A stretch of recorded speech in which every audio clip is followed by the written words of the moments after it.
Voilà, donc comme on a vu, la première base de don, c'est le temps, n'est-ce pas? Maintenant, si après toute cette étape, selon toi, tu estimes avoir tout donné, en guillemets, que tu vois que ça ne marche pas, tu donnes de l'argent.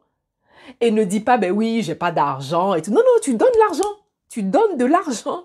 Lorsqu'on est dans un processus de vouloir recevoir quelque chose, on donne ce qu'on pense ne pas avoir. Même si tu as 10 francs, donne 1 franc. Tu vois ce que je veux te dire? Ça, c'est une autre étape aussi qui peut t'aider vraiment à propulser ton projet. Vraiment, parce que là, on est sur un plan quantique. Hein, là, c'est un travail spirituel. Parce que tout ton travail, tout ton projet est soutenu par le spirituel.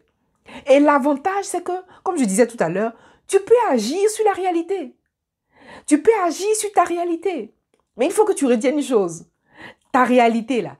C'est-à-dire, si tu ne fais rien, rien ne se fera. Tu vois ce que je veux te dire?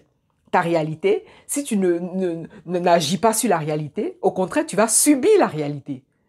Tu vois la nuance? Et nous, on ne veut pas subir. Toi, ce que tu veux, c'est vraiment des expériences choisies. Et donc, tu vas agir sur la réalité. Pas ta pensée, pas ta parole, pas tes actions. Et dans ce processus, on va veiller à assainir le passé. On continue même d'assainir parce qu'il y a des choses que tu peux être en train d'endurer ici et maintenant. Des choses que tu n'as pas forcément posées, en fait. Des actions que tu n'as pas posées. C'est-à-dire que tu es en train de récolter des choses, comment on dit ça, qui ne sont pas bénéfiques pour toi alors que tu ne les as pas forcément semées. Parce que tu as ligné la semée, parce que ce sont des choses qui ont été semées depuis bien longtemps. Et donc, dans ce travail-là, on va veiller aussi à assainir notre processus. Et ne te dis pas, ben oui, parce que j'ai semé aujourd'hui, demain, j'ai pas de résultat, donc ça va pas marcher. C'est pour ça que j'ai tenu à te partager la loi de latence. Tu vois ce que je veux te dire?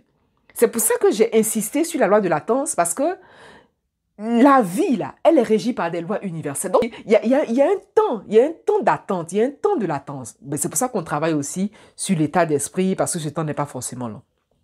D'accord? Et donc, l'objectif ici, c'est que tu puisses regarder ton expérience, c'est que tu puisses construire ton projet en ayant conscience que tu es un héritier, tu es une héritière. Tu n'es pas n'importe qui, en fait. On a travaillé longuement dans la partie de l'identité, justement, parce que c'est tellement important. Tu n'es pas n'importe qui. D'accord? Et dans l'intervention que tu veux avoir de ta réalité, il y a un minimum. Et le minimum, c'est le travail.